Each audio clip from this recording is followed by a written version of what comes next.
1년 좀 넘게 와서 오늘 공항에서 얼굴을 뵙고 너무 감사했습니다. 왜냐하면 목회가 한 2년, 3년은 힘든데 얼굴이 상당히 보기가 의뢰분이 좋아서 아마 열심히 기도하시고 사랑하셔서 목회하는 것이 행복하고 좋구나 그런 생각을 했습니다. 여러분들에게 감사를 드립니다. 오늘부터 주일까지 하나님이 저를 통해 여러분이 기도하시고 또 기대하실지 모르는 그 말씀으로 우리가 하나님 말씀을 듣고 순종하는 저희가 되기를 원합니다. 이렇게 금요일날 주말에 교회를 나온다는 것은 대단한 헌신입니다.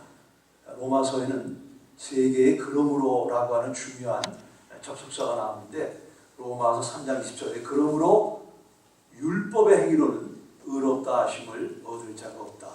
우리는 율법으로 행위로는 하나님 앞에 의롭다 하심을 얻을 자가 없는 정죄받은 사람들이었습니다. 그것이 우리의 예수님 만나기 전에 모습이었는데 로마서 8장 1절에 보시면 그러므로 누구든지 예수 그리스도 안에 있는 자에게는 결코 정죄함이 없다. 예수님 안에 들어감으로 No more condemnation, 정죄함이 없는 하나님의 자녀가 된 것이죠. 거기서 끝나는 사람들이 많은데 세 번째 그러므로는 로마서 12장 1절에 보시면 그러므로 하나님의 모든 자비하심으로 너희를 구원하노니 너희 무엇을? 너희 생각을, 너희 영혼을, 너희 계획을, 너희 마음을 하나님께 드리라 그랬나요? 너희 몸을 드려라. 거기 몸이라는 것은 sarx, 하나님을 대적하는 그런 육신이 아니라 소마라고 하는 우리 몸, 내가 꼬집어지고 만져지는 우리 몸을 하나님 앞에 드리라고 성경은 말씀하고 있습니다. 이렇게 여러분이 나오신 것은 하나님 앞에 몸을 드리는 하나님이 기뻐하시는 거룩한 일을 하신 거기 때문에 하나님이 여러분의 신앙을 기뻐하신다고 믿습니다. 오늘 이 자리에 나오시기 위해서 약속도 취소하고 내가 뭔가 리저나 레크리에이션이나 쉬셔야 되는데 이렇게 나오셔서 저는 참 부담이 됩니다. 하지만 여러분의 헌신을 하나님께 기쁘게 받으실 줄로 믿습니다. 오늘 저는 이제 이게 집회를 하려고 하면 많은 시간과 에너지가 들어가죠. 그죠? 오늘 이렇게 앙상블 찬양도 식사 접대하고 많은 에너지가 들어가는데 집회가 끝나고 남는 게 없다면 너무 이거 손해가 아닙니까? 어떻게 생각하세요? 그죠? 그러기 위해서 우리가 한 가지 여러분이 스스로 약속을 하시기 바랍니다. 이번 집회 때 내가 한 가지만 변하리라. 이런 도전을 스스로에게 거시기 바랍니다. 한번 저를 따라해 보시겠습니까? 한 가지만 변하리라. 여러분이 너무나 많이 변하면 주변 사람들에게 부담을 주게 됩니다. 특별히 배우자가 부담을 받아요. 이러다가 신학교 가서 목사가 되면 박의선 목사하고 경쟁 관계가 되는데 이거 괜찮은 건가? 곤란합니다. 그러니까 너무 많이 은혜 받으면 곤란하고 한 가지는 변할 수가 있죠. 그죠? 우리가 오늘, 내일 새벽, 내일 저녁, 주일까지 4번 말씀을 듣는데 그 가운데 한 가지는 변할 수가 있습니다. 나와 하나님 관계에서, 배우자 관계에서, 교회와 사회 관계에서 너무 획가닥 변하면 그건 저도 부담이 되고 여러분 서로에게 부담이 되니까 너무 많이 변하지 말고 한 가지만 변하면 매주 한 가지씩만 변하면 1년이면 52가주가 변하고 우리 삶이 변화돼서 그 삶을 우리가 아는 것도 중요하지만 보여주는 게 중요하지 않습니까? 우리 삶을 우리 마태복음 5장에 보시면 너희가 빛과 소금이 돼서 너희 행위를 세상에 보여줘야 될 때 그들이 예수님께 나온다라고 하는 그런 말씀이 있습니다. 그래서 하나님이 이제 우리 마음에 주시는, 나에게 주시는 그 마음을 와닿는 한 가지만 우리가 변화가 되면 좋겠습니다. 오늘 말씀은 제가 파워포인트를 보내드렸는데 제가 설교할 특징이 저는 그대로 하지 않고 그냥 막 이거 왔다 갔다 하기 때문에 뒤에 있는 분들이 알아서 이렇게 하시면 되겠습니다. 먼저 베니티 페어 나오는 글은 쓰지 않도록 하겠습니다. 오늘 말씀은 우리가 잘 아는 말씀입니다. 우리 다윗과 골리앗의 싸움을 기록한 내용입니다. 우리가 주일학교 때도 배우고 또 목사님 설교를 통해서도 여러 번 그런 들은 말씀입니다. 여기 본문에 보시면 배경에 엘라 골짜기에서 블레셋과 이스라엘이 서로 대치하고 있다라고 성경은 말씀을 합니다. 근데 우리 블레셋 사람의 대표 역할을 하는 골리앗이 나와서 한 사람을 내려보내라. 그래서 나랑 싸워서 만일 우리 블레셋이 지면 우리가 이스라엘의 종이 되고 이스라엘이 우리를 이기면 우리가 이스라엘의 종이 되겠다. 우리 모두는 거인을 만나고 있습니다. 그죠? 여러분 삶 속에 거인인데 우리가 이 거인과 맞서서 이기게 되면 어떤 현상이 생기냐면 51절 성경을 여기저기 볼 겁니다. 17장 51절에 보시면 다윗이 달려가서 블레셋 사람을 밟고 그의 칼을 그 칼집에서 빼내어 그 칼로 그를 죽이고 그의 머리를 베니 블레셋 사람들이 자기 용사의 죽음을 보고 도망하는지라. 이 한 사람의 승리가 전체 이스라엘 사람들에게 긍정적인 영향을 줘서 완전히 대세가 바뀌는 그런 내용을 성경은 우리에게 말씀하고 있습니다. 우리가 17장을 좀 더 들어가 보기 전에 우리가 만나고 있는 골리앗이 있죠. 거인이 있죠. 나는 내 삶 속에 내가 지금 맞서고 있는 골리앗이 있다. 거인이 있다. 그럼 손 들어보시기 바랍니다. 저밖에 없네요. 그리고 설날 필요가 없는 거냐? 가세요. 집에 가세요. 오늘 끝났어요. 아무도 없으니까 저기 한 번 끝에 있구나. 저번 때문에 설교를 해야 되겠네. 제가 오늘 그냥 성경 닫고 가려고 했는데 저하고 저 두 분만 있으니까 제 아내도 손을 안 들었어요. 저는 좀 제 이야기를 하자면 저는 19살 반 때 결혼식을 했습니다. 근데 제가 원해서 결혼한 것이 아니고 우리 부모님이 일방적으로 저하고 제 아내를 그냥 강제 결혼을 시켜서 저는 제 아내 얼굴도 보지 못하고 결혼을 했습니다. 제 마음이 바뀔까봐 우리 아버님께서 저희가 8월 달이 결혼기념일인데 4월 달에 호적에 그냥 제 아내를 집어넣은 거였어요. 결혼한 걸로.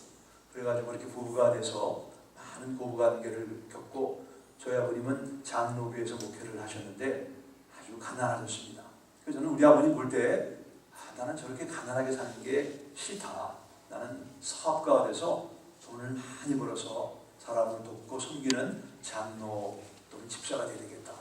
근데 일찍 결혼해서 어릴 때 교회는 다녔지만 예수님과 1대1 관계가 없는 그런 형식적인 종교생활, 교회생활은 했습니다만 저 예수님과는 1대1의 관계가 없었습니다. 근데 저희 어머님과 저희 장모님과는 제일 친한 친구 사이인데 제 아내가 저희 집에 며느리로 들어오고 제 마음이 아내에게 가니까 우리 어머님이 좀 여성으로서 지금 돌아보면 하나님이 저희 어머님을 몽둥이로 우리 명품을 만들려면 가죽을 많이 두드러 패야 된다고 그러지 않습니까? 제가 명품이라는 것이 아니고 저를 연단하기 위해서 다른 사람을 쓰시면 제가 원수가 되고 그 사람을 보지 않으니까 저를 낳아주신 어머니를 몽둥이로 저를 많이 연단하고 많이 때리고 많이 훈련을 하셨습니다. 그런 이제 과정에서 제 아내는 내가 당신하고 헤어지면 당신 어머니와 나하고는 남남의 관계니까 내가 고부관계에 살 필요가 없다. 그런 논리를 갖고 한국으로 뛰쳐나버리고 말았습니다. 안 살겠다 이겁니다. 근데 저는 나이는 어렸지만 나는 절대로 이혼을 할 수 없다. 그래서 기도하고 기다리고 그래서 아내가 돌아와서 저희가 다시 이제 화합을 하고 연합을 하고 그런 과정에서 저는 목사가 되기를 원하지 않았지만 하나님이 저에게 소명을 주시고 제가 신학교를 가게 되었습니다. 골든게이트를 2년 다녔습니다. 근데 거기를 다니면서도 여전히 고부감기가 있어가지고 좀 시끄러운 소리도 나고 그랬거든요.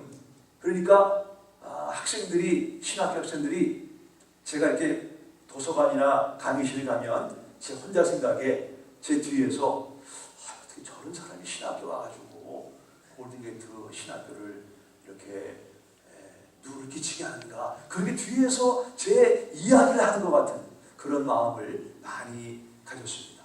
근데 제가 어떤 마음을 가졌냐면 내가 이런 연단과 고난을 잘 이기면 아마 나를 바라보는 다른 신학생이나 다른 사람들이 박이나가 목사가 되고 박이나가 목회를 한다면 나도 할 수 있겠다. 그런 좀 소망의 마음을 넣어주도록 하나님 저를 도와주십시오. 그래서 하나님의 그 기도를 들으셨는지 저를 도우셔가지고 하나님의 은혜로 목회를 하고 있습니다. 아마 여러분이 손은 안 드셨지만 제가 목회를 거의 30년 가까이 하고 보니까 목사가 되면 사람들 얼굴에 상당히 민감하고 관심이 많습니다. 제가 여기를 보는 것 같지만 사실은 여기를 보고 있습니다. 근데 여기 있는 손 안 드는 예쁜 가운데는 거인과 맞서고 있는데 손을 안 든 분들이 지금 여기 보시면 여기 보고 있거든요. 있죠? 그런 분이 있단 말이에요. 우리 모두는 거인을 가지고 있습니다. 그리고 김연아가 말한 것처럼 정작 그 거인은 밖에 있기도 하지만 내 안에 거인이 있습니다. 내가 주님의 뜻대로 살기 원하고 좀 믿어보기 원하는데 사실은 그 신앙의 가장 큰 장애물은 밖에 있는 게 아니죠. 내 안에 내 육의 소용, 내 습관, 내 어떤 인간적인 요소들이 나를 막 맞기 때문에 내가 좀 자유롭게 신앙생활을 하지 못하는 그런 거인을 우리 모두는 가지고 있습니다. 그래서 우리가 한번 자수를 하면 좋을 것 같아요. 나는 거인이 있다. 누가 잡아하지 않으니까 민하지 말고 나는 거인이 있다고 손 들어보세요. 예, 감사하고요. 손 안 드신 분은 저 친교실 가셔서 좀 물 드시면서 좋은 시간 보내고 우리가 빨리 끝나고 갈 테니까 그렇게 우리가 하면 어떤가 이런 마음입니다. 우리가 인생에서 거인을 만날 때 우리는 두려움을 갖게 됩니다. 두려움이 있죠. 우리 사울도 다른 사람보다 머리만큼 큰 키를 갖고 있고 여러 가지 많은 장점이 있었지만 이 사울 왕도 골리앗이라고 하는 거인을 만나게 되고 그의 삶 속에 두려움을 경험하게 되었습니다. 17장 11절에 보시면 오늘은 좀 여기저기 성경을 찾겠습니다. 10장 11절 사울과 온 이스라엘이 블레셋 사람의 이 말을 골리앗의 말을 듣고 놀라 크게 두려워하니라. 두려움이 있었습니다. 24절을 한번 여러분이 읽으시기 바랍니다. 24절입니다. 시작. 이스라엘 모든 사람이 그 사람을 보고 심히 두려워하여 그 앞에서 도망했다. 사울만 아니라 모든 이스라엘 사람들이 골리앗을 보고 두려워했다. 그러면 우리를 두렵게 하는 골리앗이 누구인가를 우리가 한번 성경적으로 의학적으로 접근을 해보도록 하겠습니다. 우리 현대어 성경 보시게 되면 골리앗의 키는 거의 3m가 되었다라고 나와 있습니다. 그리고 그는 full body armor, 자기 몸을 가리는 갑옷과 칼과 창으로 본인 자신을 이렇게 보호하는 그런 사람이었다라고 성경은 말씀하고 있습니다. 우리가 골리앗이 어떤 사람인가를 알려면 다음에 세 가지 질문을 해야 됩니다. 첫 번째는 골리앗은 왜 방패든 자를 앞세웠을까? 제가 뭐라고 그랬죠? 왜 골리앗은 방패든 자를 앞세웠을까? 우리가 성경을 보겠습니다. 7절입니다. 17장 7절에 보시면 그 창자루는 배틀째 같고 창날은 철 600세겔이며 방패든 자가 앞서 행하더라. 성경에서 한 번 이상 반복되는 것은 중요하다. 또는 우리가 지나칠 수 있는 메시지를 갖고 있기 때문에 놓치지 말라는 건데 지금 여기서 방패든 자를 앞세웠다 이렇게 말하고 있는데 41절에 또 나옵니다. 블레셋 사람이 방패든 사람을 앞세우고 다윗에게로 점점 가까이 나아갔다.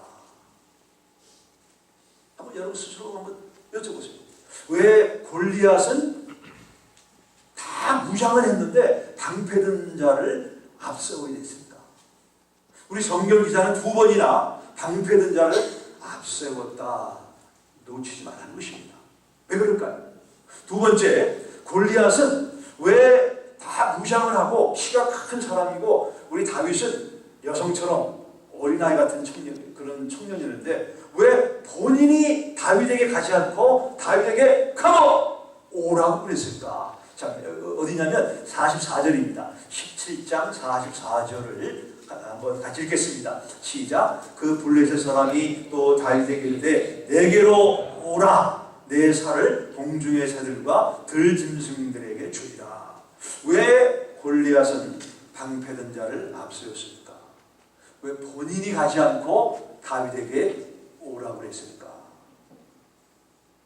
질문이 이해가 되시나요? 전혀 반응이 없어서 제가 확인한 겁니다. 이해가 되십니까? 지금 저 뒤쪽에 잘 못 따라오는 것 같은데. 네. 세 번째는 뭐냐면 골리앗의 말을 한번 여러분 들어보시기 바랍니다. 골리앗이 뭐라고 그랬나? 43절에 보시면 블레셋 사람이 다윗에게 이르되 내가 나를 개로 여기고 막대기를 가지고 내게 나아왔느냐. 이거를 영어 성경이 있는 분 NIV 성경 보시게 되면 Am I a dog that you come at me with sticks? 막대기들을 가지고 내게로 나아왔느냐. 우리말 성경에는 막대기겠지만 히브리 원문과 영어 성경에 보시면 막대기들을 가지고 나아왔느냐 라고 복수를 말하고 있습니다. 그러면 다윗은 막대기를 여러 개 갖고 나갔나요? 하나만 갖고 나갔나요? 제가 지금 질문하고 있는 겁니다. 네? 막대기 여러 개 가지고 나갔어요? 하나만 가지고 나갔어요? 한 개만 가지고 나갔죠? 그게 어디냐면 40절입니다. 40절에 보시면 손에 막대기를 가지고 시내에서 매끄러운 돌 5을 골랐다. NIV 성경에 보시면 He took his staff in his hand. 막대기 한 개를 가지고 나갔습니다. 그러면 골리앗은 왜 다윗과 싸울 때 방패든 자를 앞세웠고 본인이 나가지 않고 다윗을 오라고 그랬고 막대기가 하나인데 막대기들을 가지고 나오느냐? 왜 그랬을까요? 우리 기네스북에 오른 장신, 키가 큰 사람 가운데 로버트 월드로라는 사람이 있습니다. 키가 대단히 크죠. 2.7m입니다. 우리 8'11 아주 굉장히 키가 큰 사람인데 이 보통 장신의 사람들에게는 어떤 병이 일반적으로 있냐면 에크로메갈리라고 혹시 여기 의사가 있으신 분들은 뭐 그 용어가 아시겠습니다만 선단 비대증, 선단 거대증이라고 하는 몸의 호르몬이 과대로 나오기 때문에 막 키가 비정상적으로 자라는 이것이 에크로밀리라고 하는 선단 비대증, 선단 거대증이라고 하는 그런 병을 가지고 있습니다. 그래서 이 사람들은 어떤 증상이냐면 뇌하수체에서 호르몬이 과다하게 분비가 됩니다. 여기 보이죠? 네, 저기서 호르몬이 과다하게 분비가 되기 때문에 이게 시신경 주위까지 자라게 되면 이게 우리의 이 눈 가까이 있는 신경을 건드립니다. 사람의 눈에는 6개의 안근이 있어가지고 수축과 이완에 따라서 우리의 보는 것을 조절하는 그런 근육을 사람들 신경 제도를 가지고 있습니다. 근데 만일 그 뇌하수체에서 혹이 자라게 되면 그것을 의학적인 용어로 디프로필리아라고 하는데 더블 비전, 복시 현상이 생기는 것입니다. 그래서 그 다음 사진 한번 보실까요? 그래서 손가락이 이렇게 하나나 보이지 않고 복시로 여러 개로 보이는 현상이 있습니다. 왜 골리앗이 다윗에게 나아가지 않고 내게로 오라? 왜 본인이 나가지 않고 방패든 자를 앞세웠을까?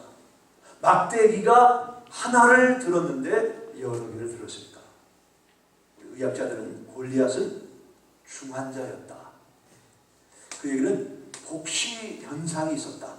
그는 현대 의학으로 그 당시에 몰라겠지만 볼 때 그 시신경을 건드려서 이것이 여러 개로 보이기 때문에 다윗에게 당당하게 나가지 못하고 사람을 앞세우고 또 막대기 들자고 하는 그런 잘못된 모습을 지금 골리앗은 우리에게 보여주고 있는 것입니다. 이 골리앗에게 신체적인 복시 현상이 있었다면 사울에게는 영적인 복시 현상이 있었습니다. 저는 이것이 우리 현대 그리스도인들의 문제가 아닌가 생각을 합니다.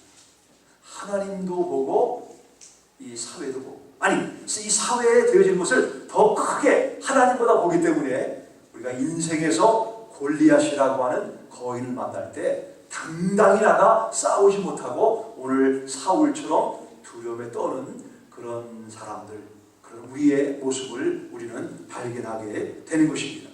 자, 사울의 손에는 뭐가 있었냐면, 당시 우리 블레셋 사람들은 사실은 그 그리스에서 배를 타고 건너온 아주 조직력이 강하고 철 무기를 만든 그런 사람들이었습니다. 근데 이스라엘은 모든 철 무기를 뺏었기 때문에 그들에게는 아주 극소의 철 무기가 있었는데 13장 22절입니다. 13장 22절에 보시면 이렇게 나와 있습니다. 싸우는 날에 사울과 요나단과 함께한 백성의 손에는 칼이나 창이 없고 오직 사울과 그의 아들 요나단에게만 있었더라. 그리고 골리앗이 다 그룹 대 그룹으로 싸우자 이것이 아니라 너희가 대표한 사람이 나오고 내가 대표로 싸우겠다, 1대1로 싸우면 되는데, 우리 사울은 하나님과 골리앗을 동시에 바라보는 이런 영적 복시 현상으로 싸우지 못하는 모습을 우리에게 보여주고 있습니다. 이 사회는 이렇게 얘기합니다. 우리가 골리앗과 싸우기 위해서는 골리앗의 무기, 골리앗의 괴성, 골리앗의 사이즈를 가져야 된다라고 하는 것이 이 사회의 가르침입니다. 우리가 하나님 앞에 쓰임을 받기 위해서 약자가 되거나 약함을 고집할 필요는 없습니다. 우리가 여건이 허락한다면 공부하고 이 사회에 좀 앞서는 사람이 되야 되지만, 우리가 반드시 이 사회가 가지고 있는 무기를 가졌기 때문에 승리를 한다는 것은 아니라는 것을 성경은 우리에게 말씀해 주고 있습니다.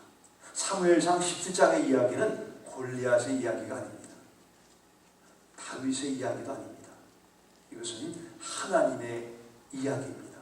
마음이 청결한 자는 복이 있나니 저희가 하나님을 볼 것이며, 그렇지 않습니까? 거기 청결이라는 것은 싱글 비전이에요. 싱글 비전. 우리가 하나님이 원하시는 싱글 비전을 갖게 되면 하나님을 보게 되고, 하나님을 보면은 하나님이 어떤 분인지 아시죠? 하나님은 엄청나게 우주 만물을 창조하신 분이기 때문에 우리가 현재 직면하고 있는 거인을 넉넉히 이겨내는 신앙과 확신이 있게 됨을 믿으시기 바랍니다. 우리 다윗이 골리앗을 이제 해치운 무기가 무엇인가를 생각해 보기를 원하는데, 우리 지금도 그렇지만 우리 고대 군인은 세 개의 병과 가졌습니다. 보병, 인펜트리라고 하죠. 이것은 도보로 가서 이제 싸우는 그런 군인을 말합니다. 이들은 칼과 검과 방패로 무장한 사람들, 이런 사람들을 보병이라고 합니다. 그 다음에는 기병의 기병, 체리엇, 마차를 또는 마차를 갖고 싸우는 사람들을 기병이라고 합니다. 그 다음에 뭐가 있죠? 포병은 화살이나 이 스링어스, 돌을 던져가지고 싸우는 사람들인데, 그러면 골리앗은 보병이에요, 기병이에요, 포병이에요? 여성들만 한번 말씀해 보시기 바랍니다. 보병이라고 하잖아요. 보병 맞습니다. 골리앗은 보병입니다. 그러면 다윗은 물맷돌을 던진 사람이기 때문에 보병이에요, 기병이에요, 포병이에요? 포병입니다. 포병. 네. 우리 이스라엘 국방성의 이 ballistic expert, 그러니까 이 폭탄을 원거리를 쏠 때 그것이 어떤 속도로 어떤 거리에 어떻게 맞느냐, 이거를 전문으로 연구하는 이스라엘 국방성의 이탄 헐시라는 사람이 이 다윗을 집중적으로 연구를 했습니다. 그럼 무슨 얘기를 했냐면, 다윗과 골리앗은 약 34m 거리에서 떨어져 있을 것이다. 대단한 연구를 한 거죠. 그리고 34m. 그리고 다윗이 던진 돌은 시속 120마일로 머리에 박혔을 것이다. 그래서 다윗이 던진 돌이 골리앗 머리에 박혔을 때 무슨 소리가 났나요? 빡! 하는 소리가 났습니다. 자, 여러분 49절입니다.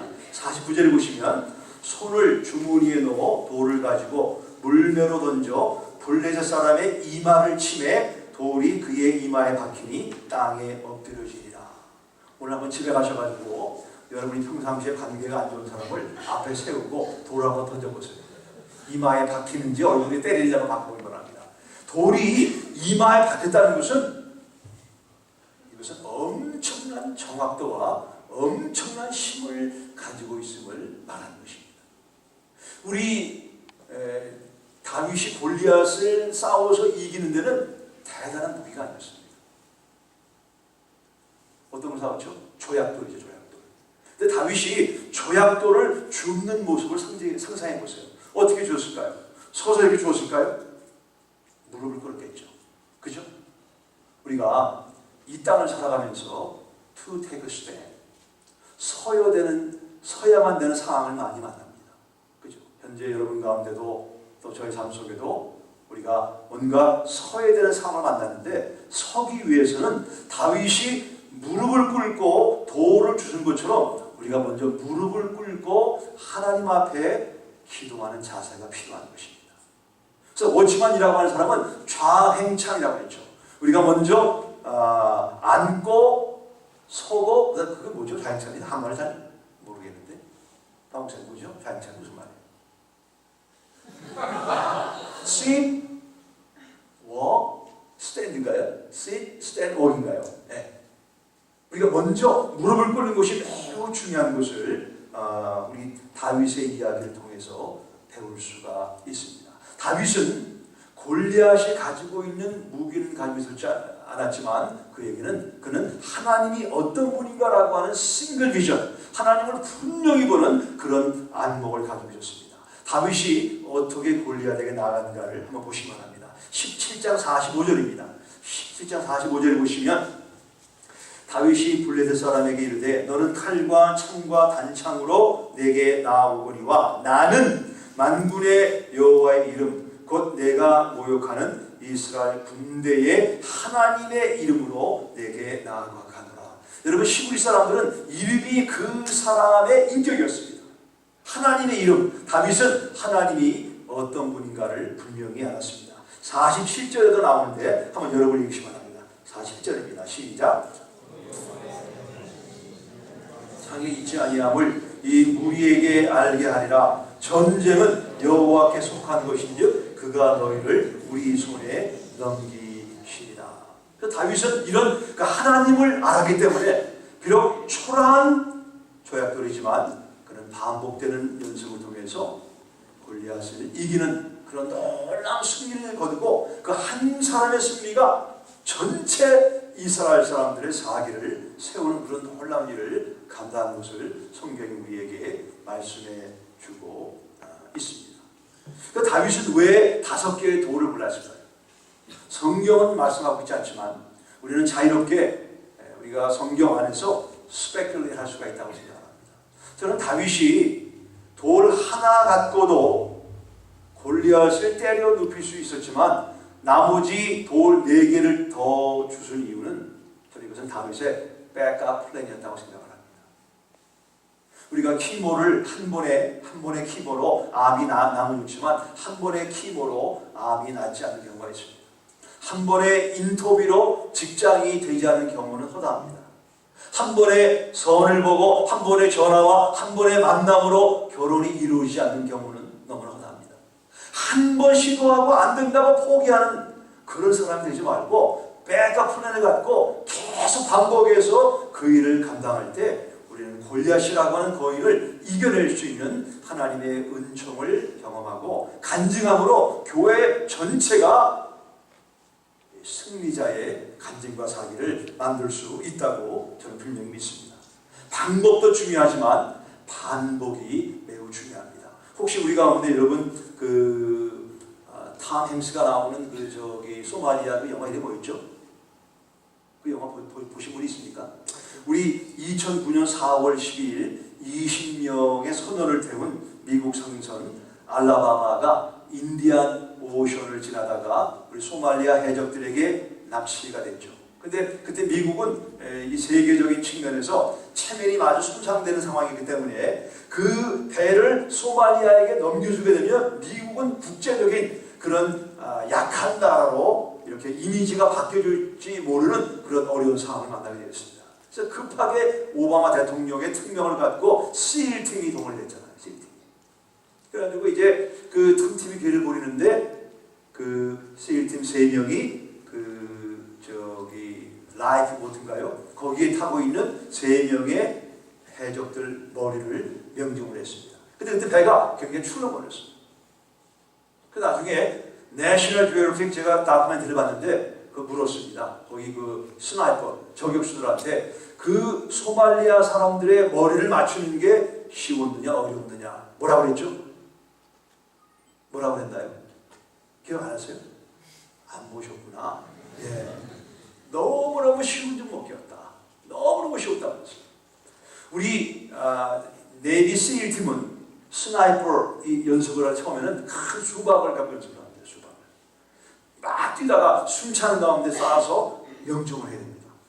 그리고 바람이 부는 날, 또 비가 오는 날, 눈이 오는 날, 그리고 이런 부동이 속에 들어가서 처음에는 수박을 명중을 시킵니다. 그 다음에는 차례를 명중을 시킵니다. 맨 마지막에는 조그만 사과를 명중을 시킵니다. 사람의 얼굴은 사과의 몇 배입니까? 5배 아닙니까? 그래서 나중에 그 사과를 명중시키는 그런 반복을 했기 때문에 사람의 얼굴 흔들릴 때 명중시키는 것은 너무나 힘든 줄 못 끼었다라는 그런 이야기를 했습니다. 우리가 반복한다는 것. 우리 신앙생활은 저는 반복이라고 했습니다. 신앙생활을 잘하는 것은 뭐 어떤 특정한 사람이 하나님의 계시로 잘하는 것이 아니라 신앙생활 잘하기 전에 공부 잘하는 사람의 특징은 뭐예요? 머리가 좋아서일까요? 물론 그런 경우도 있지만 공부를 잘하는 사람들의 특징은 뭐냐면 좋은 학습 습관을 갖고 있는 것입니다. 그래야 그래요. 공부 못하는 사람들은 놀다가 시험 보기 전날 먹을 거 갖다 놓고 공부하다가 아예 좀 먹고 좀 자다가 보자 아침 돼가지고 시험 보기 때 떨어지고 그런 일이 많지 않습니까? 근데 공부 잘하는 사람은 평상시에 학습 습관이 좋아요. 평상시에. 신앙생활도 마찬가지예요.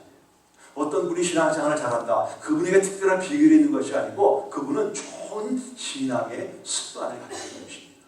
그 습관을 어떻게 생겨요? 습관은 반복하면서 반복. 마찬가지로 우리 다윗은 아무도 보지 않는 들에서 우리 양을 칠 때 사자나 곰이 오면 처음에는 빗나갔겠죠. 처음에는 엉덩이 맞췄겠죠. 처음에는 이런 걸 반복하면서 결국 명중시키는 그런 반복의 결과로 그런 인생의 위기가 왔을 때 골리앗을 이기는 그로 말미암아 이스라엘 전체가 승리의 환성을 올리는 그런 놀라운 이야기를 하고 있는 것입니다. 여러분 삶 속에 한 번 찍어서 넘어가지 않는 나무는 20번, 30번 계속 하나님 앞에 무릎을 세워 기도하면 넘어지는 은혜를 만나게 될 줄 믿으시기 바랍니다. 우리 나무에게 송충이나 벌레는 골리앗처럼 나무는 공격할 수가 없잖아요.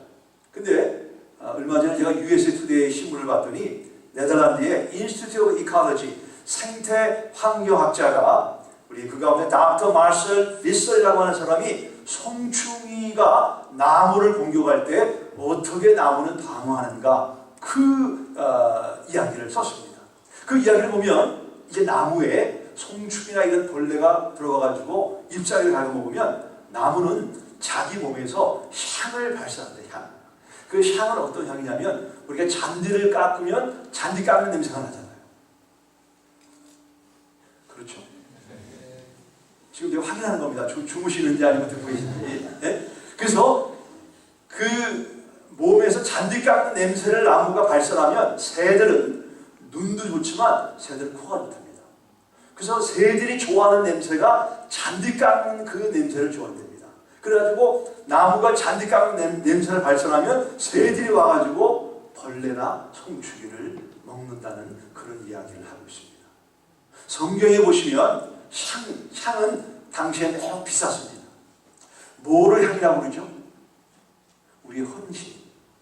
우리 빌립보서 4장에 보시면 너희가 내 괴로움에 참여한 거, 내가 감옥에 있을 때 에바비를 불어를 통해서 나에게 헌금을 보내주고 나를 도와준 것은 하나님이 기쁘시게 받으시는 향과 같다라는 이야기를 하고 있습니다. 그래서 여러분들이 그리스도의 몸된 교회를 위해서 시간과 헌신과 섬김으로 하나님 앞에 드리는 것은 하나님 보실 때 향인 줄로 믿으시기 바랍니다. 향이에요, 향. 여러분 삶 속에는 향이 나타나고 있습니다. 우리 제가 노스롬에, 여기 노스롬 있나요? 여기 전화를 해가지고 당신들이 취급하는 가장 비싼 향수가 뭐냐 그랬더니 클라이드 크리스천이라고 하는 향수가 비싸대요. 코카콜라의 6분의 1. 코카콜라가 12아운스인가요?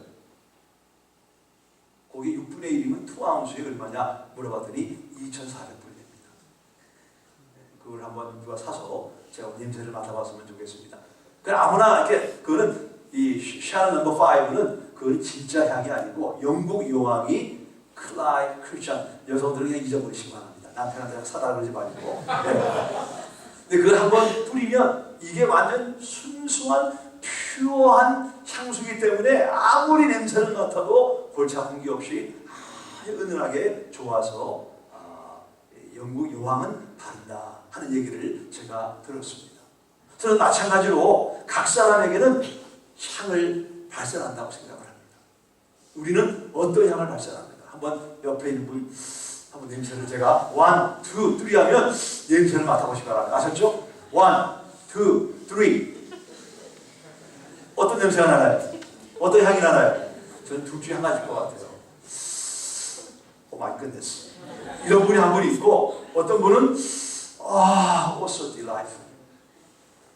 여러분이 그리스도가 피 흘리고 사신 이 코너스톤 교회를 위해서 헌신하고 섬기고 시간과 물질을 드리는 것은 하나님 앞에 향이라고 성경은 말씀하고 있습니다. 하나님의 마음을 기쁘게 하는 so delightful 그런 귀한 일을 여러분이 감당하신 것을 저는 감사하기 원합니다.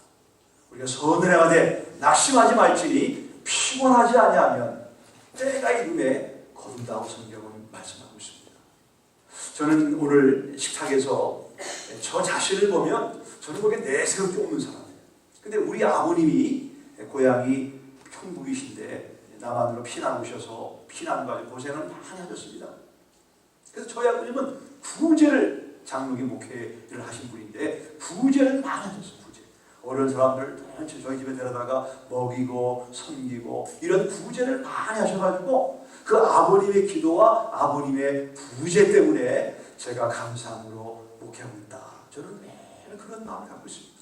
그래서 여러분이 지금 이 시대에 그리스도의 몸인 교회를 위해서 목장을 위해서 섬기면 여러분 때가 아니면 여러분 다음 세대, 그 다음 세대가 우리가 뿌린 씨앗을 걷게 되는 은혜를 믿으시기 바랍니다.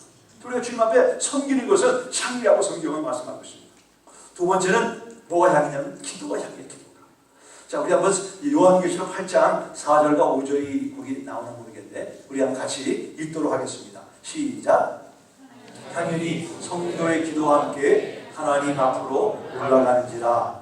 천사가 흉노를 가지고 제단에 불을 담아다가 땅에 쏟음에 우레와 음성과 번개와 지진이 나더라. 우리 기도가 얼마나 귀한지 천사가 급접시에 우리 기도를 담아가지고 하나님의 보좌에 쏟게 되면 그 기도는 향이에요. 향. 후 불면 약하게 없어지는 그런 약한 것 같지만 성경에 보시면 땅의 쏟음에 우레와 음성과 번개와 지진이라고 하는 힘으로 바뀌는 것을 우리에게 오늘 성경은 말씀하고 있습니다. 그러므로 기도는 하나님 앞에 올라가는 향이고 우리 삶 속에 버티고 있는 거인을 우리가 이기는 하나님의 놀라운 물맷돌임을 믿으시기 바랍니다.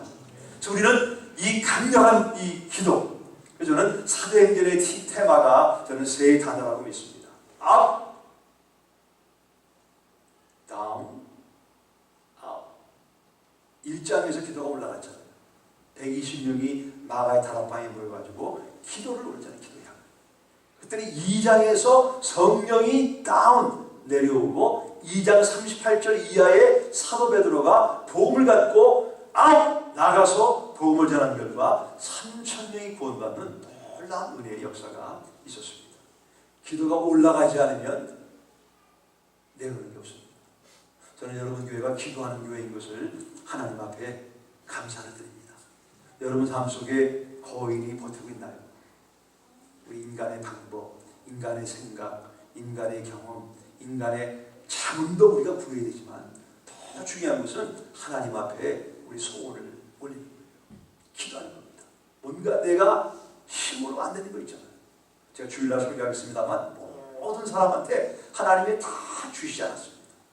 멀리서 볼 때는 저희 교회도 저 사람은 다 가지고 있는 것 같다. 가까이서 보면 다 가지고 있는 사람은 없습니다. 그죠?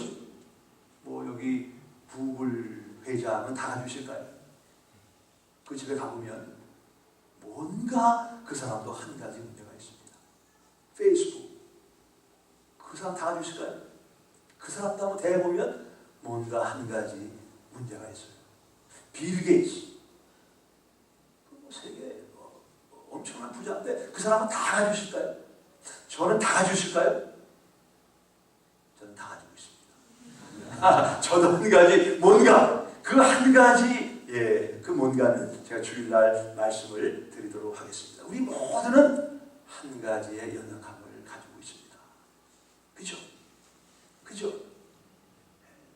한국 사람들은 절대 그렇다 이게 아니에요. 동의할 거리 없어.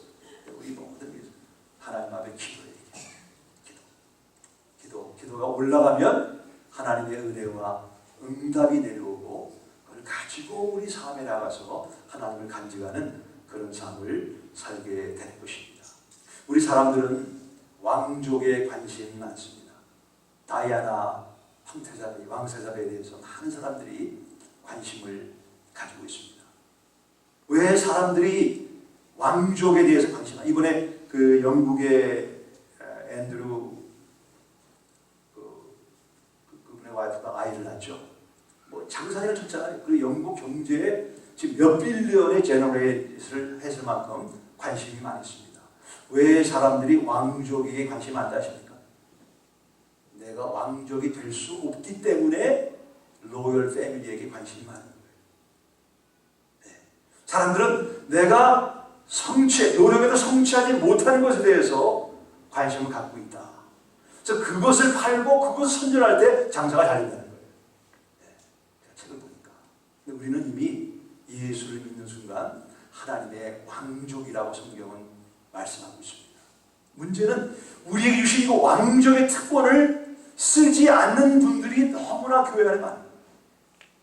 하나님 우리에게 주신 이 왕족의 특권, 우리가 주님을 섬기는 것, 우리가 이 왕을 섬기는 것, 하나님 앞에 예수님의 이름으로 기도하는 것, 이것이 왕족의 특권을 쓰는 것이라고 저는 믿습니다.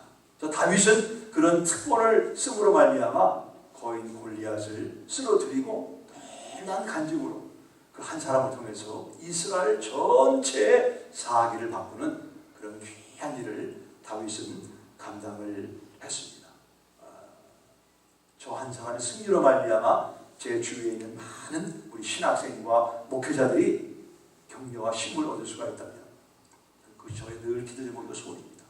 여러분 현재 만나고 있는 그 골리앗을 예수님의 이름으로 쓰러뜨리는 거예요. 여러분을 보고 여러분 주변에 있는 사람이 소망을 갖고 더 예수님 앞에 헌신되는 그런 귀한 하나님의 이야기가 계속되는 코너스톤 교회 되기를 예수님의 이름으로 축복합니다. 이 시간 기도하겠습니다.